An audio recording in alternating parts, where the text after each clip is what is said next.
So this is 16.5 Divergence, day 2, and essentially to wrap up curl and divergence, to wrap up this section 16.5, we're going to take the two and see how they can relate to Green's theorem.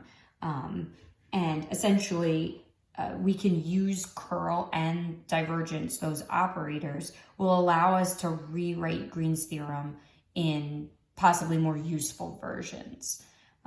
So taking that conclusion from Green's theorem and relating it to the curl or the divergence of my vector field. And, maybe curl doesn't seem super easy to calculate, but hopefully divergence does. So maybe that in and of itself can kind of show you why we might want to rewrite these conclusions with curl and divergence. I have a picture in a little bit, but just to kind of give you in words the background here. Suppose that you have plane region D, its boundary curve is C. You have functions P and Q that satisfy Green's theorem. So F is a vector field P comma Q. The line integral, we already know this, right, from section 16.2. So what we're going to do is we're going to think of F as a vector field on R3 now, because we want to compute curl.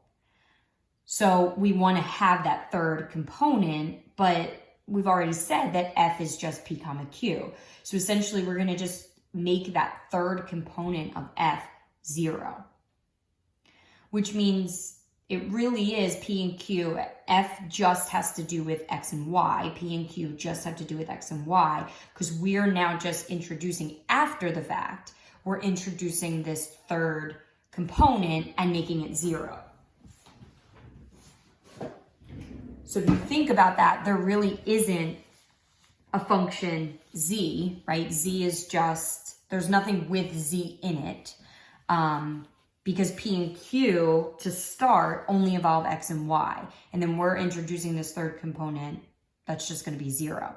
So I started to do the curl here for you. So I did I, J, K, and I wrote down, right, partial with respect to X, Y, and Z, and P, Q, and then 0. I copied down my first 2 rows, and I started to do, so first I got 0 in the I direction, then I got the partial of Q with respect to X in the K direction, the partial of P with respect to Z in the J direction, and I wrote those down. And then I went in the negative direction, so I had negative the partial of P with respect to Y in the K direction, negative partial of Q with respect to Z in the I direction, and then this last piece just cancels out with 0. So if I think about what that gives me as sort of a conclusion here, hopefully taking a look at these two pieces, you can hopefully see that those are just going to disappear. Remember, P and Q, because to start, F was just 2-dimensional, right? It just had the 2 components. So I'm not looking at any third component. I'm not looking at 3 variables. I'm not looking at this on R3. So I'm not, the partial of Q with respect to Z, well, that's not going to give me anything. And the partial of P with respect to Z, P and Q don't have Z's in them, because F is just starting out as P comma Q. Without that third component, we're just introducing that third component as a 0. So all I'm going to be left with for my curl of F is 0, 0, and then in the K direction, I'm going to have del Q del X minus del P del Y. Now, hopefully that looks familiar to you, but obviously when we look at Green's theorem and we look at that conclusion, we don't have a vector, right? So just to remind you, just this piece right here, this is what we're looking for, is just that value, that third component value. So how could I pull that out without it being a vector? What I'm going to do is I'm going to take the dot product of curl F and just vector K, the unit vector K, which is 0, 0, 1. And if I take the dot product, I get 0 times 0, 0 times 0 plus, right? So I'm just going to get del Q del X minus del P del Y. So what that tells me is that if I want to calculate that work done, if I want to do the line integral of f dot dr, I know from Green's theorem that that's the same as the double integral over the region D of this dA, but instead of writing that, I'm going to write it now with this new expression. So curl f dotted with the unit vector k. So that's just a new conclusion for us. If we wanted to express that line integral a different way involving curl, this is how we could do it. So sort of interesting. Again, very same conclusion that we've come to before in terms of, Green's theorem, but just an interesting way to kind of write that. Maybe it's easy to find, for me to find curl f. So this might be a more desirable notation.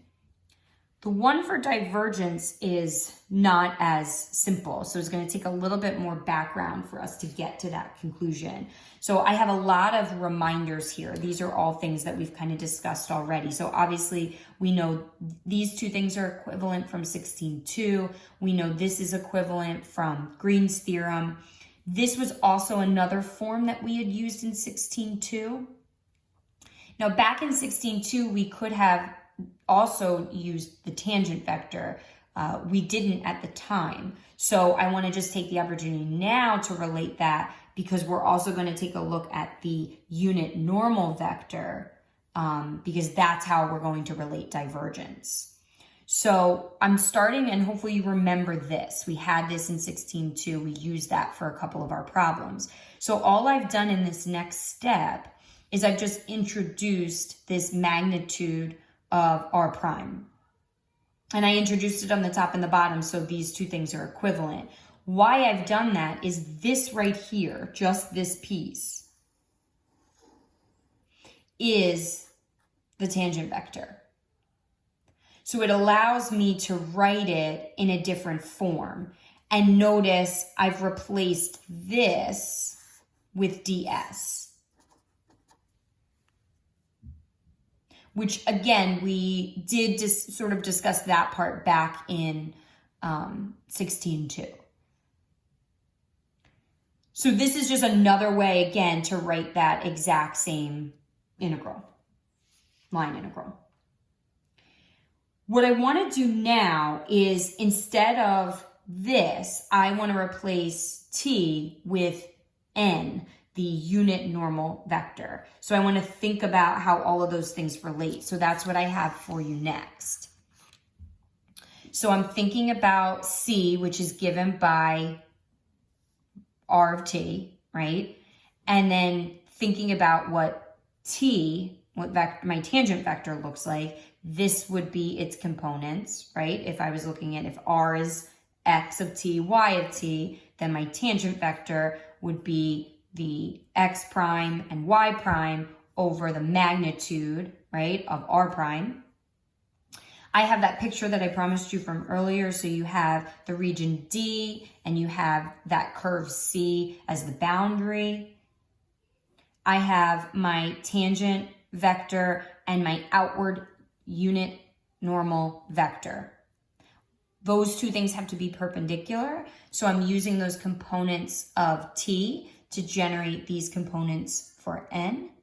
So think about why those would make sense together, right? If t and n have to be perpendicular. And what I want to do is I want to write a line integral of f dot n ds instead of f dot t ds.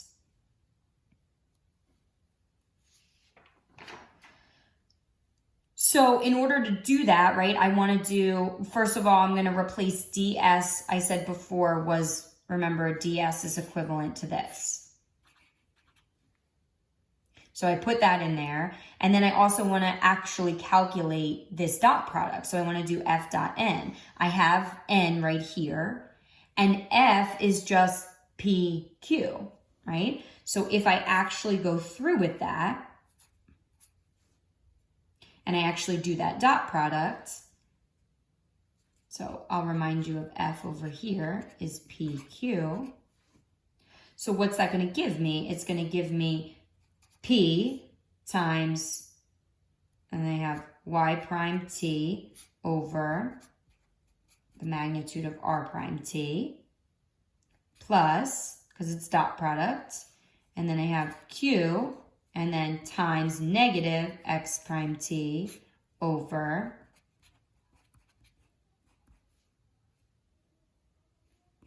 and then I have my ds.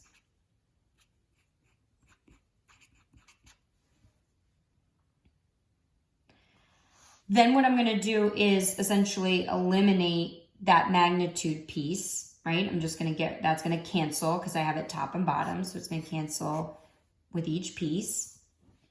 And so what does that leave me with? Leaves me with P y prime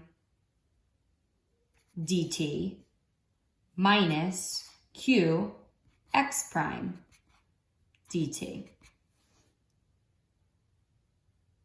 Well, what is that? Is really just, well, what's y prime times, well, y prime, right, is dy dt. So then times dt, so that's just going to be dy minus q. X prime is dx dt. So the dt's will cancel and I'll just be left with dx. Well, that looks very similar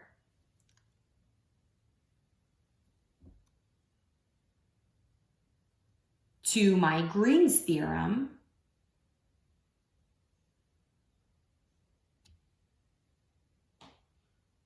But how does it differ, right? So I'm going to think about how that differs from Green's theorem.